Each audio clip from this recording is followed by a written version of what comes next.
So right knowledge, wrong knowledge,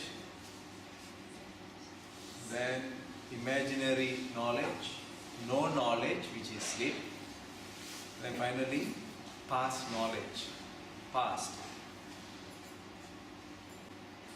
We have two processes here in the pursuit of memory. It can be considered both on a positive side and negative side. Now, if someone has very strong memory power, will they be very successful in their lives? Almost all industries will look up to someone who has superior memory, right? Many careers work on memory. If you have very powerful memory, you can immediately attain very high states, correct? So that is one. Number two, if memory is accompanied with an ability to expand the details, that means you have the facts, you have the details, and then you are able to apply your maturity or intelligence. This is the second part of it. Right? So one is ability to recall, not enough. Ability to recall and apply this effectively. Then we have another level of growth. So this will distinguish the person very thoroughly, completely out of this league. So you have one where struggling with memory, struggling with powers of memory, unable to memorize. Another one able to memorize, unable to apply effectively. So this is at the second level. And then the highest level would be those who are having both good memory and then able to apply the memory effectively. Memory effectively applied effectively would constitute some form of creativity.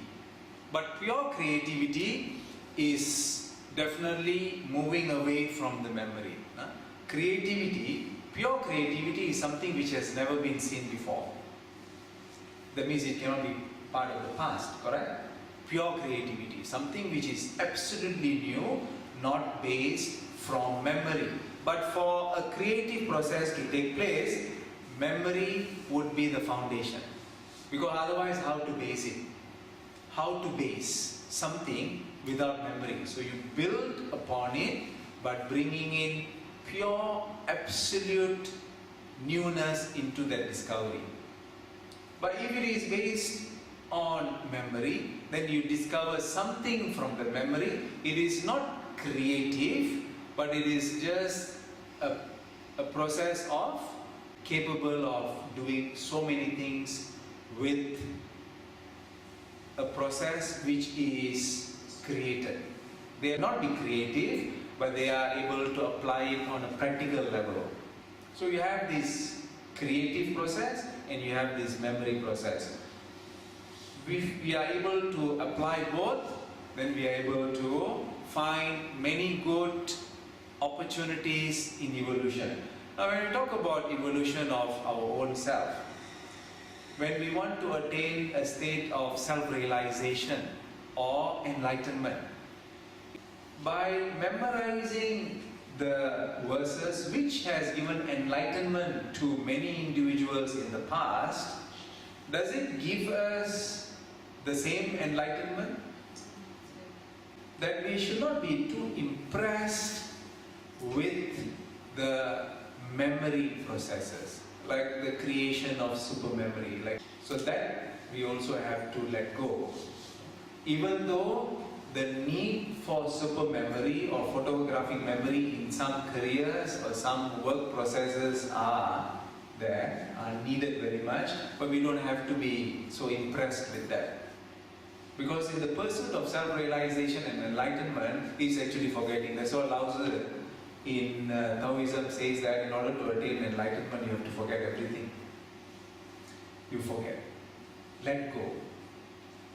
And it is so difficult to let go. Some individuals live their whole life based on memories. There's nothing else in their life except just memory. Just thinking about the past, just absorbed oneself, absorbed in the past, just immersed in those memories and just living for decades, for 70, 80, 90 years, just thinking about the past and not able to let go. Good memory, a person who is 90 years old talking about the past and continuously talking about the past shows that he or she has tremendous memory powers, but talking about evolution may not have achieved. Sometimes could be very bitter about the past or could be just happy about the past. And this happiness, thinking about the past, is not enlightenment. A person who is 80, 85, 90 years old, almost at the end of their lives, very happy, thinking and talking about their past, about their children, about their grandchildren, about the past, does not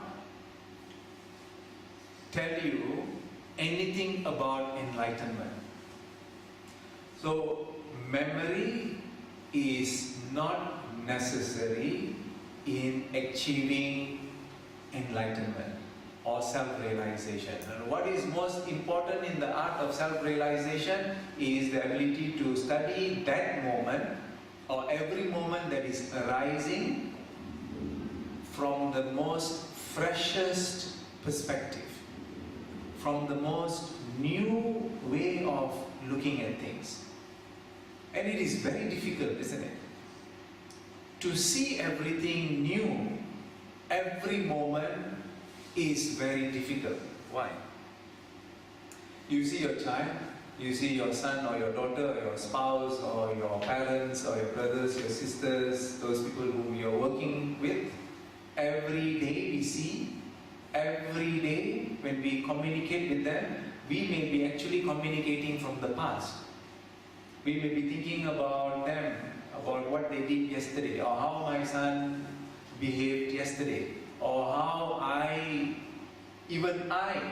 my own behavior yesterday, how I behaved with this person yesterday, and I bring this memory into the interaction. It does not allow me to grow. So this memory, which is very clear in my mind at this moment, does not allow me to enjoy this moment. So could be sometimes we are living with people for 30, 40 years just based on nothing evolving. We may feel occasionally happy or whatnot, sometimes sad, sometimes happy and all that, but we are not allowing ourselves to escape that. So here you see what's mentioned by Patanjali. He says not letting the experience objects escape from the mind is memory. So who is not letting? Who is not letting? Is it the memory not letting, or the other person not letting, or environment? Who is not letting? Is myself. I am not letting those memories from escaping. You have to let go. You have to open up the gates. When we open up the gates, we let go. And truly, if we are able to do this, then we become universal in nature. Because you are letting go. You are letting go of everything that is based on your culture, on your upbringing, on the laws of how you have lived. All of that you let go, and doesn't mean that you forget everything. It doesn't mean that you become wild or uncultured or uncivilized. It means that with all of that supporting you, you know exactly how to cross the road. You know exactly how to operate the machine, how to drive. All of these are functions of memory. Then memory becomes part of your subconscious. The work of memory should be confined only to the subconscious, not to the conscious mind. So the subconscious, which has processed all the memories, allows you to drive, allows you to work, allows you to interact, all of that based on that subconscious awareness, while the conscious mind is working on the best opportunity available right now. to see it from the freshest perspective, right now, observing. So the conscious mind, you don't have to think about anything because that is the work of the subconscious. It works its way naturally. But what we are doing in the conscious mind is to see this opportunity to bring newness into this situation. Now, how many of individuals are doing that? Using the conscious mind not to remember, because it is not at all the function of the conscious mind. Where is the memory? Where is it supposed to be? Or the subconscious? The memory is at the subconscious. What is the work of the conscious mind? Not to remember. The work of the conscious mind is not to remember. To remember is the work of the subconscious. When you are driving, how to drive, do you need to be conscious? You don't have to be conscious. You can do so many things while driving, correct? So what is taking over the memory functions of how to drive? Is the subconscious. So why are we then not utilizing the subconscious expertise in order to evolve every day? Allow those processes to take place at the subconscious level. On the conscious level, newness. Bring newness into every interaction and process. Then creativity becomes part of that conscious process. Why should you then consciously worry about the past? Consciously think about the past? Consciously interact with the past or bring the past into the present moment? That is taken care of by the subconscious. Are we clear about this? So that means every interaction with individuals whom you have been living for so many decades can be at the freshest perspective. You know what the person likes. You know what the person is happy about. All of these things you know, and that is coming from the subconscious.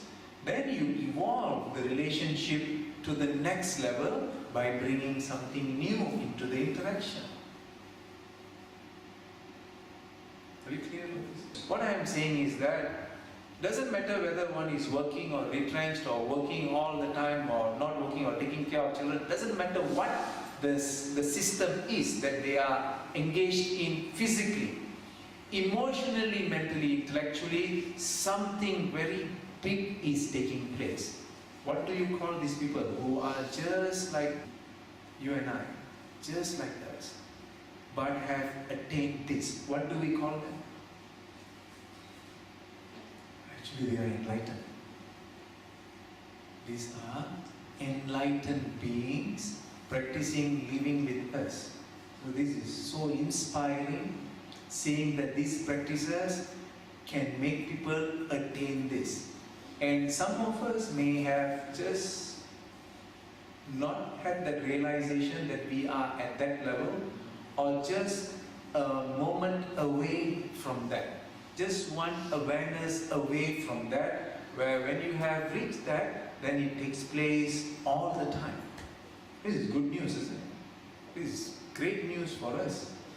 So with that in mind, remembering that, we will continue.